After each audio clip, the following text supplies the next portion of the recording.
जिंदगी एक दिन में नहीं, लेकिन एक दिन जरूर बदल सकती है अगर आप लोगों की मेहनत कुछ ऐसी हो तो। रात के 2 बज रहे थे। पूरा शहर नींद की झलकियों में खोया था। लेकिन क्या वजह थी कि वरुण को नींद नहीं आ रही थी? ठंड का मौसम उसके लिए भी था, नींद उसके लिए भी थी, रात उसके लिए भी थी। लेकिन आखिर क्यों उसको नींद नहीं आ रही थी दूसरों की तरह? क्यों वो बिस्तर पे नहीं जा रहा था, बल्कि किताबों में खोया लगातार पढ़े जा रहा था? वो एक झोंपड़े में रहता था। हाँ बिल्कुल, उसे झोंपड़ा ही कहेंगे। एक टूटा फूटा सा मकान जिसकी दीवारें इतनी कच्ची कि कभी भी गिर जाएं। आज उस लड़के ने रात को कुछ खाया भी नहीं था, क्योंकि घर में खाना बना ही नहीं था। पूरा परिवार आज भूखा सोया था, क्योंकि पिछले 1 महीने से उनके घर में आधा राशन ही आ रहा था। दिन में वो बस एक टाइम ही खा रहे थे। इसकी वजह थी कि वरुण के पिता के अस्थमा का इलाज चल रहा था। पिता पूरा दिन बेहोशी या बेसहारी वाली हालत में पड़े रहते और माँ काम करती, बड़ी बहन काम करती, और वरुण क्योंकि अभी छोटा था, मगर फिर भी जितना होता घर के लिए कुछ न कुछ करता। उसकी ऐसी हालत थी कि वो 2 मिनट भी सुकून के पल नहीं बिता सकता था। लेकिन फिर भी ऐसी क्या चीज थी जो उसे दिन में इतना मेहनत करने, 18-18 घंटे पढ़ने और पढ़ते रहने को मजबूर करती रहती? वो दोपहर में गैराज पर भी काम करता और शाम को फिर आकर अपने कंपटीशन एग्जाम की तैयारी करता। वो डेली 4 घंटे पार्ट टाइम में गैराज पर जाकर काम करता था, जिसके बदले बस वो अपने कॉलेज के और एग्जाम फॉर्म की फीस भर सकता था। 2 वक्त का खाना तक गुजर बसर कर पाना भी उसके हाथ में नहीं था। वो लड़का इस कदर का मेहनती था कि रात को कितनी भी देरी से सोए, सुबह सबसे पहले उठता था और घर के सारे काम करता था, फिर पढ़ने बैठता और तब तक पढ़ता रहता जब तक दूसरे लोग खुद आकर उसे कोई काम करने को ना कहें।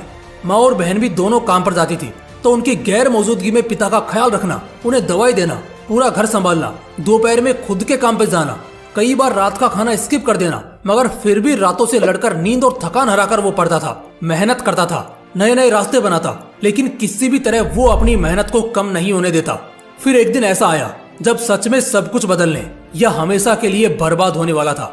वो बंदा रेलवेज की तैयारी कर रहा था। इतनी मेहनत जो इतने सालों से वो उस चीज के लिए कर रहा था, फाइनली अब उसे पूरा करने का, यानी वो एग्जाम का दिन आ चुका था।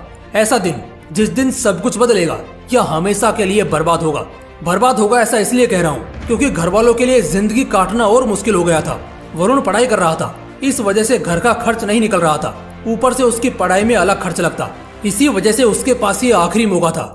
वैसे तो किसी भी कॉम्पिटिटिव एग्जाम को निकालने के लिए इंसान के पास कई मौके होते हैं, मगर उसके पास सिर्फ यही एक था, वरना इसके बाद उसे जिंदगी भर गैराज पर ही काम करते दिन काटने होंगे। कल शाम 3 बजे से उसके एग्जाम थे।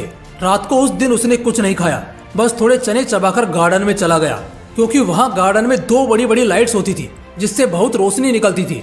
वो उसके नीचे पढ़ने बैठा। वो जानता था आज की रात उसके लिए बहुत बड़ी रात है। कुत्तों ने उसे देखकर भौंकना शुरू किया, उसे कोई फर्क नहीं पड़ा।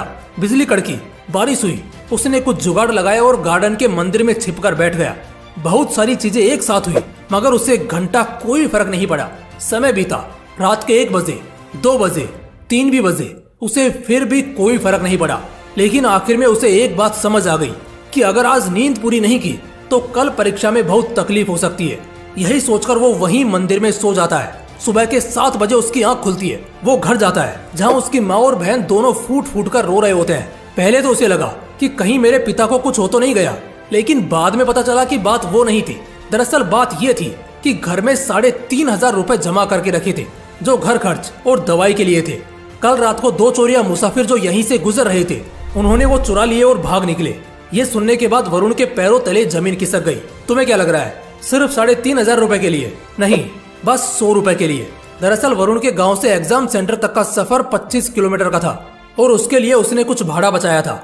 चोरी की वजह से अब उसके पास कोई पैसे नहीं बचे, तो वो आज अपनी परीक्षा के लिए कैसे जाएगा? दूसरा डर उसे लगा कि कहीं चोर ने उसका एडमिट कार्ड तो नहीं चुरा लिया। वो तुरंत भागा और देखा तो एडमिट कार्ड सलामत था, लेकिन पैसे कुछ नहीं बचे। उसके घर वाले 3,500 को लेकर परेशान थे, लेकिन वो बस उस 100 रुपए के लिए टेंशन में था कि आखिर वो अब पहुंचेगा कैसे अपनी परीक्षा में। उसकी माँ उसे ही दोष दे रही थी कि अगर वो कल रात को अपने घर पे रुका होता तो ऐसा नहीं होता। खैर, इधर हर कोई उसी को कोसे जा रहा था और वो इन सबको इग्नोर करके बस इतना सोच रहा था कि वो पहुंचेगा कैसे। गांव में उसका सिर्फ एक दोस्त था, नकुल।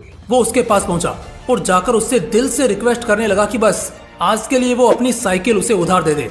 बहुत ज्यादा गिड़गिड़ाने के बाद नकुल मान जाता है, लेकिन नकुल की साइकिल का चैन बड़ा ढीला था, जो थोड़े थोड़े समय पे उतर जाता था।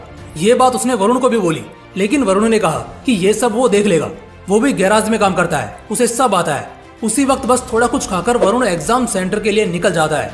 साइकिल चलाता हुआ वो कुछ दूर आगे बढ़ा होता है कि साइकिल झटके देना शुरू कर देती है, लेकिन वो रुकता नहीं है। वो आगे बढ़ता रहता है। 15 किलोमीटर के सफर के बाद वो थक कर टूट चुका था, पसीने से पूरा नहा चुका था, लेकिन चाहे जैसे भी हो पहुंचना तो उसे पड़ेगा ही। बड़ी मुश्किल से 12 बजे पूरा पसीने से नहाया हुआ वो आखिरकार पहुंच जाता है। इतनी मेहनत सिर्फ उसने आने में की थी। वो तुरंत लाइब्रेरी जाता है। इतनी थकी हुई हालत होने के बावजूद भी वो रुकता नहीं है, बल्कि रिवीजन चालू करता है, क्योंकि अब भी एग्जाम को 3 घंटा बचा था। फाइनली एग्जाम का समय आता है। उसका एग्जाम पूरा होता है। वो सप्लीमेंट्स लेकर लिखता है। ऐसा लग ही नहीं रहा था कि उसने सारी रात मेहनत की थी और इतनी दूर 25 किलोमीटर साइकिल चलाकर आया है। एग्जाम खत्म होता है। वो अपने घर लौटता है। अपने घर वालों की हालत देखकर वो अंदर से रो रहा होता है, मगर किसी को अपने आंसू नहीं दिखाता और कल से फुल टाइम उसी गैराज पर काम करना चालू कर देता है। 2 महीने बाद रिजल्ट का दिन आता है। वरुण गांव से दूर जाकर अपना रिजल्ट चेक करता है, क्योंकि वहाँ सिग्नल बड़ा वीक था। अपनी आईडी डालने के कुछ सेकंड बाद सामने उसका रिजल्ट आता है, और जैसे रिजल्ट आता है इतने समय में पहली बार वरुण खुशी के आंसू वहीं फूट फूट कर रोने लगता है, क्योंकि रेलवेज का उसका एग्जाम निकल चुका था और अब जिंदगी में सारे रोने वाले दिन भी जा चुके थे। वो पैदल दौड़ता हुआ अपने घर पहुंचता है और अपने परिवार को एक खुशखबरी देता है। इस खुशखबरी को सुनकर उसके घर वालों को भी यकीन नहीं होता।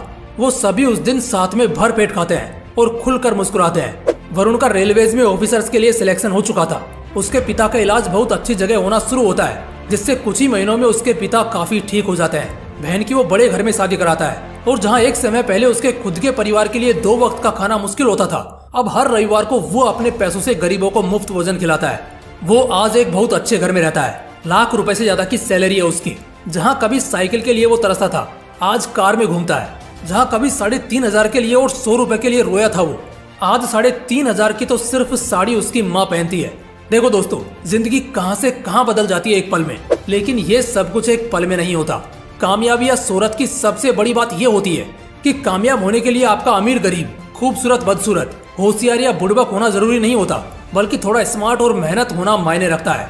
इस पूरी कहानी, इस पूरे सफर को देखेंगे तो एक ही चीज सबसे ज्यादा गौर करने वाली और सीखने वाली हमें मिलेगी, और वो हम देख सकते हैं कि सिर्फ पढ़ाई का ही नहीं, वरुण को मेहनत करने का नशा था। जब एक इंसान को मेहनत का नशा हो जाता है ना, तब जाकर सच में वो कुछ भी बन सकता है। अगर मेहनत करने का नशा नहीं होता ना उसमें, तो आज वो गैराज पर ही काम कर रहा होता। पिता की हालत और भी ज्यादा खराब हो चुकी होती। बहन की जिंदगी खराब हो जाती, क्योंकि अच्छे घर में शादी नहीं हो पाती। माँ जिंदगी भर घुटती रह जाती। लेकिन बहुत जल्द उसे ये बात समझ में आ गई थी कि आज मेहनत का नशा करना होगा, वरना कल जिंदगी भर के लिए रोने की आदत डालनी होगी। वो कितना मेहनती था ये तो हमने देख ही लिया है। दिन में गैराज और रात को लालटेन पर टिका रहता। 2 किलोमीटर पैदल चले जाएं तो ना जाने कितना दर्द दिखाते हैं, और वो 15 किलोमीटर साइकिल चलाता है, फिर भी एग्जाम में 1 सेकंड के लिए भी आराम नहीं फरमाता। दोस्तों, आखिर में बस एक छोटी लेकिन बहुत पावरफुल बात कहना चाहूंगा कि किस्मत भी उसी का साथ देती है जो बंदा मेहनत करता है, चाहे वो कोई भी हो। हर कोई आज जो कामयाबी की अय्यासी करता तुम्हें दिख रहा है ना, कभी उसने भी मेहनत का नशा किया होगा।